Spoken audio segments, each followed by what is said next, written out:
This is the Regis and Kelly you see every morning at 9 a.m. But what a gorgeous day today, huh? Oh, it's perfect. Hi, how are you? This is the Regis and Kelly you haven't seen until now. Hi, Andre from Houston.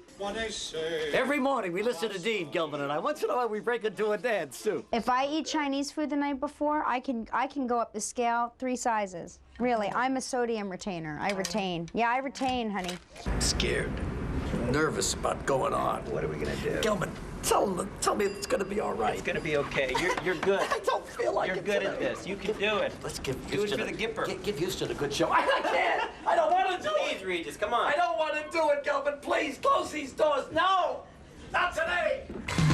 ABC 13 presents your exclusive Backstage Pass to Live with Regis and Kelly. Now here are Regis Philbin and Kelly Ripa. 5 days a week, rain or shine. At the crack of dawn, they're standing in line. Got at 5 o'clock in the morning. We love Regis and Kelly. We love Regis and Kelly. Kelly's very, very funny. I like Her watching husband's on today. And you're excited Yes, about that? yes. Do you have a thing for her husband? Not gonna say. We've watched him every morning for 18 years. We're from Indiana. Colorado. Toronto area. Frankfurt, Germany. Nashville, Tennessee. Yeah. Surprise for Regis and Kelly. What is it? It's a basket shaped like the state of Tennessee, and it has everything in it from Jack Daniels to Titans hats to saltwater taffy to preserves. Of course, we proud Texans weren't about to be outnumbered by a couple of Titans. You were first in line this morning. How early did you get here? Oh, we got here about 6. Yeah, about 6 o'clock, because we were afraid we'd get lost in the city, so we wanted to give ourselves plenty of time. We even made a practice run last night to make sure we wouldn't get lost in our rental-car. I think Kelly dresses very cute, so I want to see what kind of shoes she's wearing. 7:45 a.m. New York time, and all these folks are standing in line an hour and 15 minutes before it's time for Live with Regis and Kelly. Do they mind? No. They've come from all over the country. They've come from outside the country just to get a little peek at New York showbiz. And of course, Regis and that adorable Kelly. Love Kelly. This is her favorite. Yeah, this is my favorite. What grades do you teach? Kindergarten. In Friendswood, Texas. Friendswood, Texas. Yeah. I'm glad we didn't call in sick. I know. Go right on there, please. 8:30 a.m., 1/2 hour before showtime. Both Regis and Kelly are in the building, and the fun really begins. You know, we talked to a young girl. It's her high school graduation gift to come see you. And the first thing she says is, I want to see Kelly's shoes. Oh, well, now I need a good pair to put on because I'm just wearing my little flip-flops and there's nothing exciting about them. Well, Except that they are Jimmy Choo. I was going to say they are Jimmy Choo. They are. That makes it better, I guess. They look pretty good to me. Does that mean I'm like a label prostitute? I don't know. What has happened to me? I don't think I didn't so. used to care about things I don't like think that. Now I'm so. like, but they're Jimmy Choo's. They must be better. But you've got a shoe fetish, huh? I do. Look at her, Houston, another Texas. candidate for Kelly's job. Yes. I don't think so. What do you want to know, Doc? I want to know how you get yourself, Dean Martin gets me up every morning. do you just roll out of bed like this? No, I listen to come here and I listen to Dean and I get happy and Gelman joins me and we're very happy together. Is that it, Gelman? That's it. That's about all it. A little caffeine and Dean and Regis is good to go. All right. Now, what are you doing right now? You kind of... We're going over news items that Regis may be interested in. You're 15 minutes away from airtime. No problem for Regis. He's a trained professional killer. This is another use for cell phones. Your anti-cell phone. This guy with his cell camera took a picture of this spider. It then ended up biting him. He was going to die, but they saw the picture and it saved his life. Put it in there, Gelman. I'm not even putting that. You'll never hear that. Here's your choices. This and this or this and this. Take your pick. Because she knows some days she'll put out one outfit and that's the day I go, I don't like that. I'm retaining water and my feet hurt. Schedule's busy. How are you juggling everything, Mark? Okay. How do you do it, baby? Spontaneity is one of the secrets to this show's success. 30 seconds. So the short walk down the hall less than a minute before airtime truly is the first time Regis and Kelly see or talk to each other every morning. How in the world do you come in 30 seconds before airtime and you haven't talked to Kelly? That's a rule. Just don't talk to the co-host. I started that 30 years ago when I was given a co-host for the first time, Sarah Purcell.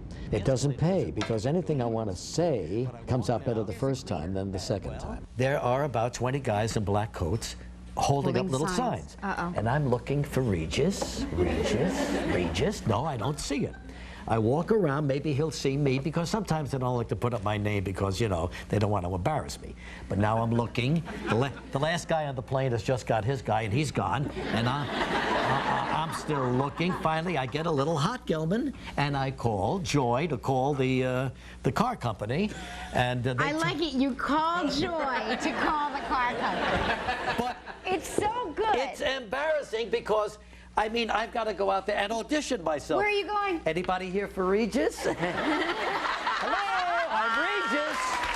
I hate it. They talk a lot about New York. Why do you care about that, living in Texas? New York is just so like edgy and fast-paced, so we're kind of slow and relaxed down in Texas. So it's fun to get up here and experience it. A-Rod, are you kidding me? 3 home runs. Everybody either has been to New York or wants to come here, wants to know more about it. It's a fascinating place, and I'm like the conductor for that to them. Regis sort of transcends New York. I mean, between the two of us, there is something that everyone can relate to. So we had a beautiful dinner at Roger and Marianne's Very nice. house. You know, his children are grown, and so he and Joy go out on the town, and they go to movie premieres, and they go to like fancy events, you know, and it's really exciting. But you know, somehow along the way, something goes wrong. The car doesn't show up, or they lose each other, or Joy breaks the heel of her shoe, or something happens that everybody can relate to. And with me, it's the opposite. I'm at a point in my life where I have 3 small children, I have working mother guilt, and so I tend to go nowhere, and I stay home with my kids. My son wants a sleepover with all of his friends. Oh no. And something goes wrong. Either somebody falls down and needs stitches, or somebody cuts off their own hair with the scissors. Between the two of us, there are stories of chaos that everyone can relate to. And I think it's the chaos of our show, the chaos element that people tune in for. Ooh, my microphone. What happened? Oh, speak directly into my microphone. That Kleenex box. Yes. What is that all about? Well, it's our instant tear solver. Just hold still. Hold still. Talk to the audience. I'm breaking out in a sweat. Talk to the audience. Something emotional happens and we need a tissue. Then the prop guys drop it down. And, you know, it's so that both of them can get at it. Does this happen in television studios? I've never seen this in a TV studio before. I don't know any other one that has a hanging tissue box. I got it right here. There it is. But usually, if there are tears on this show, they are tears of laughter, and that's by design. We don't go into anybody's scandal on the show. We don't go to anybody's really hard times on the show. That's not my cup of tea. Now, a lot of our fellow talk show hosts do that. That's their show, you know, bringing out the weird and the obscene and all of that. No, that's not. If I have to get a rating like that, I'm out. Up next, I'm going to walk the girls over to you. What are these little babies? I've got a big problem. Big problem. Kelly's size 7 problem when we come back. Don't you just want to eat them, kiss them? Oh, I do. I'm not going to.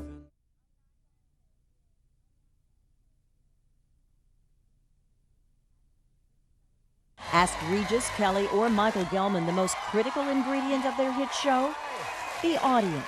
The audience has waited a year or 2 for tickets. Most people plan a trip around coming to see Regis and Kelly, so they're extremely excited to see them.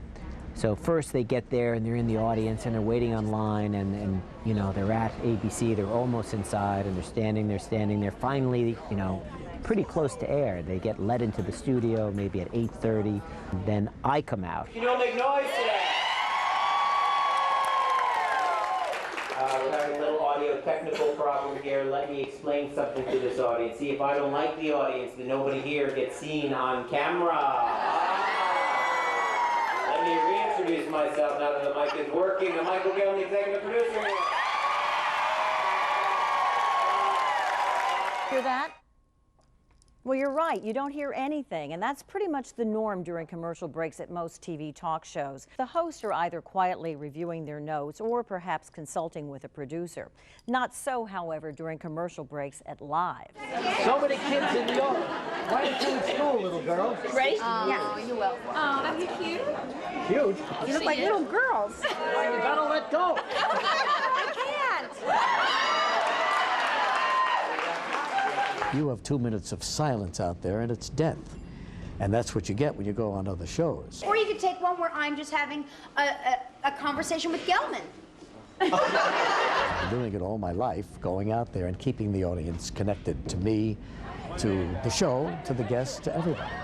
And I think they have a better time because they are. Thank you so And I got one from Mark behind me. So nice. At 10 a.m., the studio lights may dim, but it's high wattage here in the production office as the work begins for the most important show of all, the next show. This is our little wall over here where it has all the information that people like to call and ask about, you know, or things that the producers always need. We're always looking for. We're getting a costume. What size is Regis? What size is Kelly? What's in Regis's 3 mugs? Oh yeah, what's in Regis's mugs? Orange juice, Diet Coke, and soy milk. Those are the commonly asked questions. This is the, That's funny. you know, the low-tech version of FAQ online, you know. Dress size 0, pants 2, shirt small. Oh, give me a break. Well, listen, you can't hate her because she's beautiful. You can, and she's so lovable. This show is a creative black hole. We have an idea, we go for it, and sometimes it doesn't work, and we say, well, what the heck? We try something else, you know. Like the day Kelly's husband, actor Mark Consuelos, was on the show. Take a look at you and Vivica A. Fox on Missing. Oh, yeah.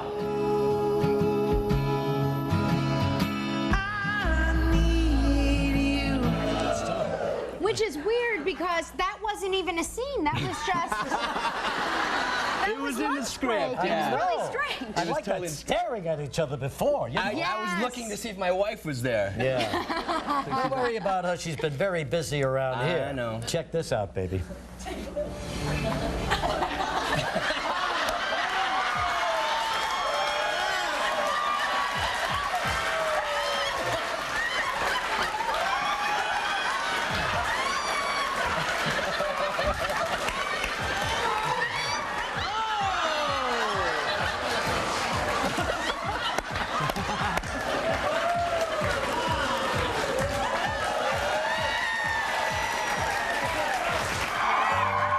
And the creative juices of this production staff of 12 really go into overtime for Halloween. It's like the only time we actually spend money around here is when it's Halloween. It's like, I remember one year I was Pamela Anderson and we had to buy the prosthetic breasts and they were really, really expensive. You know, Gelman's like, no problem.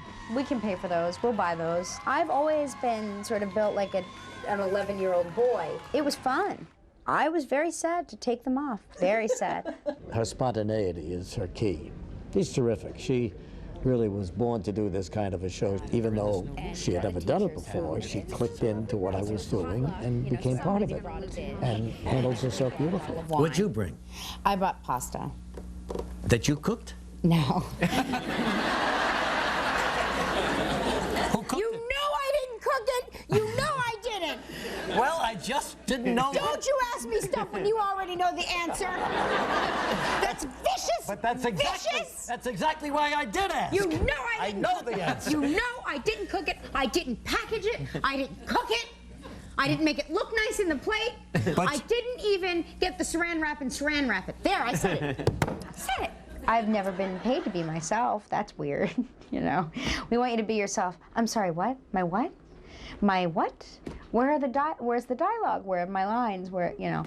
I thought Kathy Lee was irreplaceable. Really, I loved the show. When she left, he was so good by himself that he didn't need a co-host, and I still believe he doesn't need a co-host. The fact that I'm lucky enough that they chose me to sit next to him every day and have coffee with him is like a dream come true. You know, when we started out, we were on equal playing fields. You know, we were really equals. And then as we're getting older, he looks exactly the same, and I have crow's feet. What happened? Well, you delivered 3 babies and you're getting up every morning to come to work? You know what? You are right. And I'm going to tell him that. Kelly and Mark met on the set of All My Children, and today Mark has a recurring role on Kelly's sitcom, Hope and Faith. And you're attracted to me, right? No. And that's the problem. I mean, it's nothing personal. You're just not my type. Really? Your careers sort of fuel each other in a really wonderful way. You've got the synergy that people always talk about in business. You know what? We don't even think about that. The only synergy we're concerned with is at home. That's it. The career stuff, It just is a coincidence. I mean, it happens and it's great, but the stuff that we're worried about is the family. You know, you two do really light up the screen, but just seeing you there together live today, there's real fireworks, there's real sparks there. After 3 kids? He's my best friend. I count on him for everything. He's an incredible father, and he's a wonderful husband. It's just like, he's the total package. And the fact that he's good looking is like, that's, of course, nice. The day I met him, there was something about him, and I thought, oh, I love him. And the next day I had to screen test him for all my children. And I had a dream about him that night, that we were on a plane to Rome and we had a daughter. We had, you know, so I didn't even know his name, and I went up to him that day and I said, I had a dream about you last night, that that we had a baby and we were going to Rome. And he said, oh, that's nice. You know, and he sort of, he filed a restraining order. Rub my feet, my big man. Jimmy Choo. And we had to ask, what about those shoes? They look like little candy. Don't they? Yeah. Aren't they sweet and beautiful? Don't you just want to eat them, kiss them? Oh, I do. I'm not going to. I'm not going to do it. I know what you're trying to make me do, but I won't fall for your evil. What'd this cost? I have no idea. You paid for it. What do I care? Here it is. And you got to strap it on, huh? Is that the problem? It on. That's My God, there are 3 people working on that for about 20 minutes. I know, but you know, sometimes. Did they make a bow too? Yeah, sometimes the holes aren't big enough for the little thingy to fit into, so you got to really finagle it. You got to work it in there. It's on now. Let's see. Everybody wants to know what kind of shoe it is. It's an Elias shoe. Thank you very much. Elias shoe? Yes, it's an Elias. That's a new name for me. What? I remember my father always had to have nice shoes. When we would walk through the mall, he would go to the Florsheim shop. And I didn't realize how that rubbed off on me until I became an adult, and now everything is about shoes. Manolo Blahniks. Mm-hmm. Oh, this one's a little higher than this one. Yeah, well, thank God you make a lot of money. What about the tattoo? You want to see it? It's a symbol of my stupidity. Kelly's Texas tattoo story is still ahead, but next, up close and personal with the King of New York. Exaggerated that.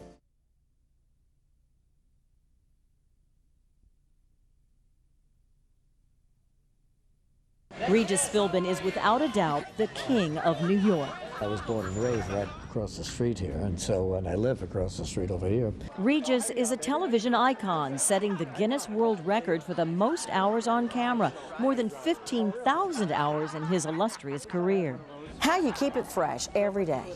That's tough. It looks easy, but it's not. You've got to put a combination together of what your experience is, what's in the newspapers, what's going on with her, and you've got to put your own personal spin on it, so to speak. Can you imagine that they are going to do something to the Oreo cookie? Don't do it. What, don't are they crazy? do it. What are they, nuts? The Oreo cookie is one of life's last great luxuries. You have a unique cadence or delivery. How did you develop that? All of a sudden, Andre became your co-host. I love it. Who invited Andre in this? The cameraman beginning to ask me, and incidentally, not a bad question. Don't know how that one slipped me. Frankly, I guess I always had something like this. I don't mind saying I look great. Oh! But when Dana Carvey started doing me on Saturday Night Live, you know, it's a caricature when they do you on Saturday Night Live, and so he exaggerated that, and all of a sudden, I began caricaturizing yourself. I guess. And I found that when you do with the emphasis, you know, you attract even Andre's attention. You know, many talents, you know, on TV, it's like they're there, and it's like 10, 9, 3, 2, 1. And they like light up and they become a different person. He's the same Regis. It's seamless, you know, and he's always giving you a hard time and calling people by their funny nicknames, and, you know, he's a troublemaker. You know, he loves to stir the pot. It had to be you. It had to be you. His most recent project is a true labor of love, a CD of timeless classics, When You're Smiling. Was this a dream of yours, to have a recording contract? I had it years ago with Joey Bishop. I sang one night to Bing Crosby, and I got a recording contract the next day, even though I had never sung before in my life. That's how funny this business is. But I've been doing my nightclub act for a long time now, but never thought of a recording contract, not the way the music industry is now. You know, there's no room for my kind of music. But sure enough, somebody came and suggested it, and so we did. Don't you know each cloud contains pennies from heaven? You just keep showing the public perhaps another facet of your personality. Well, I'm out of facets at this point. I've got nothing more to show them. They've seen it all. You make me feel so young. Still ahead, Kelly's tall Texas tattoo tale when we come back. And every time I see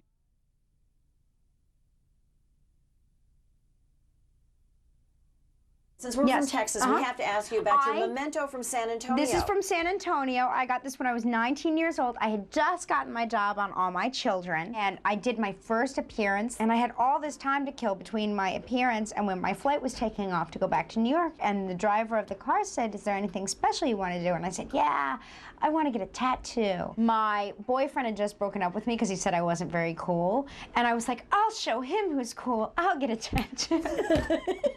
And so the man named Snapper, who was a great tattoo artist, Snapper, he said, "What do you want?" And I said to him, "Whatever you think will look good." It's permanent. You might want to pick something that, you know, I would think looks good. I really wanted something about that big. I said little.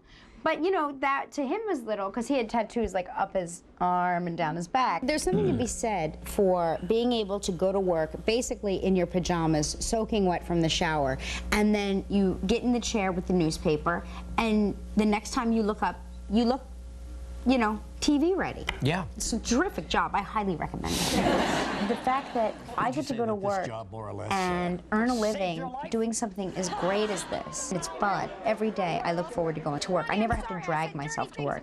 And fame is really fleeting, and none of this will last. I know that, but my foundations are strong.